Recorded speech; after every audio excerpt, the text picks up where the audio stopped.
মাননীয় স্পিকার, আমি আরো ধন্যবাদ জানাই বিএনপিকে আমাকে মনোনয়ন না দেবার জন্য।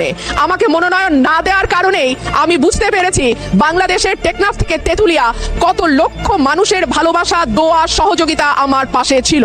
একটা দলীয় গণ্ডির মধ্যে থেকে নির্বাচন করলে এটা বুঝবার সৌভাগ্য আমার হতো না। মাননীয় স্পিকার, হাজার মানুষের আত্মত্যাগ, তার ফসল হচ্ছে আজকের এই সংসদ। এই মানুষগুলো কারা যাদের আত্মত্যাগের বিনিময়ে আমরা আজকে কেউ মন্ত্রী, কেউ এমপি, কেউ সরকারি দল, কেউ বিরোধী দল হয়ে এসে সংসদে বসেছি। মাননীয় স্পিকার, তাদের স্বপ্ন কি ছিল? তারা জানতো তাদের এই আত্মত্যাগের বিনিময়ে তারা কিন্তু কেউ মন্ত্রী হবে না, এমপিও হবে না। তারা ছিল সাধারণ মানুষ, একেবারে খেটে খাওয়া সাধারণ জনগণ বাংলাদেশের। তারা একটা স্বপ্ন দেখেছিল, একটা নতুন বাংলাদেশ তৈরির স্বপ্ন, একটা নতুন রাজনীতি নির্মাণের স্বপ্ন, একটা নতুন চিন্তার জন্ম দেওয়ার স্বপ্ন, এবং সর্বোপরি সকলের জন্য যেই ভীষণ রকম বৈষম্য আমরা দেখেছি গত কয়েক বছর, সেখান থেকে মুক্ত হয়ে সকলকে নিয়ে, সকলকে একসাথে করে একটা বাংলাদেশের স্বপ্ন। সেই সকল মানুষের কাছে আমি এবং আমি বিশ্বাস করি আমার সহকর্মী এই সংসদ সদস্যরা সকলেই কৃতজ্ঞ। মাননীয় স্পিকার, শহীদদের যে প্রত্যাশা নিয়ে গণ অভ্যুত্থান, সেই প্রত্যাশা কিন্তু বায়বীয় বা অলীক কোনো বিষয় ছিল না। এখনো যদি আমরা দেয়ালে দেয়ালে তাকাই, আমরা দেখব তারা তাদের স্বপ্নের কথা দেয়ালে লিখে গেছে। উই ওয়ান্ট জাস্টিস, কিংবা দেশটা কারো বাপের না, তুমি কে আমি কে, বিকল্প বিকল্প। আসছে ফাগুন, আমরা হব দ্বিগুণ। শোনো মহাজন, আমরা অনেকজন। Change the rules, be a voice not eco.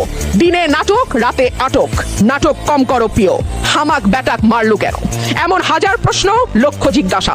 এই লড়াইটা কেবল একটা সরকার পরিবর্তনের লড়াই ছিল না মাননীয় স্পিকার। যেই কথাটি আমি বলেছি, একটা স্বপ্ন, একটা নতুন বাংলাদেশ, সকলকে নিয়ে সকলের বাংলাদেশ গঠন করবার একটা স্বপ্ন নিয়ে এই গণ অভ্যুত্থান হয়েছিল।